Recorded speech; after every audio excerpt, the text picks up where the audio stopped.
Welcome to Mega Nine TV. Jammu Kashmir అనగానే పాకిస్తాన్కు నిద్ర పట్టదు. తమ దేశంలో ఆర్థిక సంక్షోభంతో ప్రజలు ఆకలితో అల్లాడుతున్నా పట్టించుకొని అక్కడి నాయకులు కాశ్మీర్ పేరుతో రాజకీయాలు చేయడం మాత్రం మానరు. ఎన్నిసార్లు అంతర్జాతీయ వేదికలపై భంగపడ్డా పదే పదే అదే తప్పు చేస్తూ పరువు పోగొట్టుకోవడం పాకిస్తాన్కు అలవాటుగా మారింది. పాకిస్తాన్ నాయకులు మరోసారి ఐక్యరాజ్య సమితి తలుపు తట్టారు. జమ్మూ కాశ్మీర్ అంశాన్ని ప్రస్తావిస్తూ భారతదేశంపై విషం కక్కారు.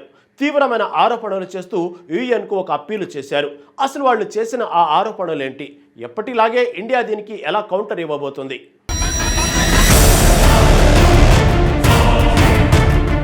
పాకిస్తాన్ నాయకులు ఐక్యరాజ్య సమితిలో చేసిన ఫిర్యాదులో జమ్మూ కాశ్మీర్లో భారతదేశం మానవ హక్కుల ఉల్లంఘనలకు పాల్పడుతుందని తీవ్రంగా ఆరోపించారు. స్థానిక ప్రజల ఆత్మ నిర్ణయ హక్కును కాలరాస్తుందని, అంతర్జాతీయ చట్టాలను ఉల్లంఘిస్తుందని పాకిస్తాన్ వాదిస్తుంది. ఈ ఆరోపణలు చాలా కాలంగా పాకిస్తాన్ లేవనెత్తుతున్నవే. కానీ ఇప్పుడు ఐక్యరాజ్య సమితిలో అధికారికంగా ఫిర్యాదు చేయడం ద్వారా దీనికి మరింత ప్రాధాన్యత ఇవ్వాలని చూస్తుంది. భారతదేశం మాత్రం ఈ ఆరోపణలను పూర్తిగా తోసిపుచ్చింది. జమ్మూ కాశ్మీర్ భారతదేశంలో అంతర్భాగమని, అక్కడ జరుగుతున్న ప్రతి చర్య కూడా దేశ సార్వభౌమాధికారం పరిధిలోనే జరుగుతుందని స్పష్టం చేసింది. ఆర్టికల్ 370 రద్దు అనేది భారతదేశ అంతర్గత వ్యవహారమని, దీనిపై ఏ ఇతర దేశానికి జోక్యం చేసుకునే హక్కు లేదని పలుమార్లు తేల్చి చెప్పింది.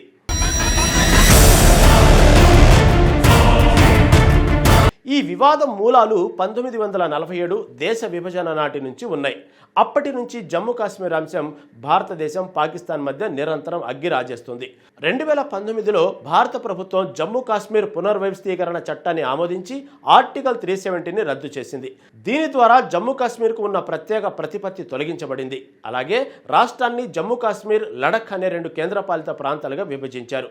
ఈ చర్య అక్టోబర్ 31, 2019 నుండి అమల్లోకి వచ్చింది. ఈ పరిణామం తర్వాత పాకిస్తాన్ అంతర్జాతీయ వేదికలపై భారతదేశంపై ఒత్తిడి తెచ్చే ప్రయత్నం చేస్తూనే ఉంది. కానీ భారతదేశం తన విధానాన్ని మార్చుకోవడానికి ఏమాత్రం సిద్ధంగా లేదు.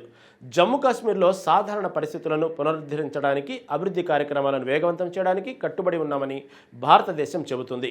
పర్యాటకం, ఆర్థిక కార్యకలాపాలు మెరుగుపడుతున్నాయని, స్థానిక ఎన్నికలు నిర్వహించి ప్రజలకు ప్రజాస్వామ్యబద్ధమైన పాలనను అందిస్తామని భారత ప్రభుత్వం ప్రకటించింది. తాజా పరిణామాలను పరిశీలిస్తే పాకిస్తాన్ ప్రధానమంత్రి షెహబాజ్ షరీఫ్, విదేశాంగ మంత్రి ఇషాక్ దార్ ఐక్యరాజ్య సమితి జనరల్ అసెంబ్లీలో భద్రతా మండలిలో ఈ అంశాన్ని లేవనెత్తారు. వారు కాశ్మీరీ ప్రజల హక్కుల కోసం ప్రపంచ దేశాలు నిలబడాలని పిలుపునిచ్చారు. దీనికి భారతదేశం తరపు విదేశాంగ మంత్రి ఎస్ జయశంకర్ బదులిచ్చారు. ఉగ్రవాదానికి మద్దతిచ్చే దేశాలకు అంతర్జాతీయ వేదికలపై మాట్లాడే హక్కు లేదని గట్టిగా చెప్పారు. ఉగ్రవాదాన్ని ప్రోత్సహించడం మానాలని పాకిస్తాన్కు హితవు పలికారు. అంతర్జాతీయ సమాజం ఈ విషయంలో కొంత తటస్థ వైఖరి అవలంబిస్తుంది. కొన్ని దేశాలు ఇరుపక్షాల చర్చల ద్వారా సమస్యను పరిష్కరించుకోవాలని సూచిస్తున్నాయి. మరికొన్ని దేశాలు భారతదేశం సార్వభౌమాధికారాన్ని గుర్తించాయి. జమ్మూ కాశ్మీర్లో శాంతి, అభివృద్ధిని నెలకొల్పడానికి భారతదేశం తీసుకుంటున్న చర్యలను పరిశీలిస్తున్నామని ఐక్యరాజ్య సమితి వర్గాలు తెలిపాయి. ప్రస్తుతం జమ్మూ కాశ్మీర్ ఒక కేంద్రపాలిత ప్రాంతంగా శాసనసభతో కొనసాగుతుంది.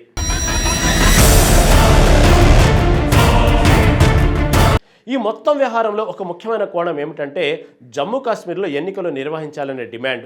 గత కొంతకాలంగా ఈ ప్రాంతంలో ప్రజాస్వామ్య ప్రక్రియను పునరుద్ధరించాలని స్థానిక పార్టీలు కోరుతున్నాయి. ఒమర్ అబ్దుల్లా ముఖ్యమంత్రిగా బాధ్యతలు స్వీకరించిన తర్వాత ఎన్నికల ప్రక్రియ మరింత వేగవంతమయ్యే అవకాశం ఉంది. ఇది స్థానిక ప్రజలలో ఒక కొత్త ఆశను రేకెత్తిస్తుంది. అయితే భద్రతాపరమైన సవాళ్లు ఇంకా పూర్తిగా తొలగిపోలేదు. పాకిస్తాన్ మద్దతుతో పనిచేసే ఉగ్రవాద సంస్థలు ఇంకా చురుగ్గానే ఉన్నాయి. ఇది శాంతి భద్రతల సమస్యలను సృష్టిస్తుంది. భారతదేశం భద్రతను పటిష్టం చేస్తూనే అభివృద్ధి కార్యక్రమాలను ముందుకు తీసుకెళ్తుంది. స్థానిక ప్రభుత్వంతో కలిసి పనిచేస్తూ ప్రజల ఆకాంక్షలను నెరవేర్చాలని లక్ష్యంగా పెట్టుకుంది. ఈ వివాదానికి శాశ్వత పరిష్కారం కేవలం చర్చల ద్వారానే సాధ్యమవుతుందని విశ్లేషకులు అభిప్రాయపడుతున్నారు.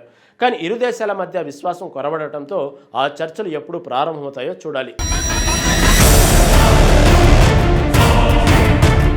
మొత్తంగా జమ్మూ కాశ్మీర్ అంశం అంతర్జాతీయ వేదికపై మరోసారి చర్చకు రావడం, పాకిస్తాన్ ఆరోపణలు, భారతదేశం గట్టి ప్రతిస్పందనతో ఇది ఒక సంక్లిష్టమైన సమస్యగా మిగిలిపోయింది. ఈ ప్రాంతంలో శాంతి, స్థిరత్వం ఏర్పడాలంటే ఉగ్రవాదాన్ని పూర్తిగా అణిచివేయడం, ఇరు దేశాల మధ్య నిర్ణయాత్మక చర్చలు జరగడం చాలా అవసరం. ప్రస్తుతానికి భారతదేశం తన విధానానికి కట్టుబడి ఉంది. ఐక్యరాజ్య సమితి ఈ విషయంలో ఏ నిర్ణయం తీసుకుంటుందో వేచి చూడాలి.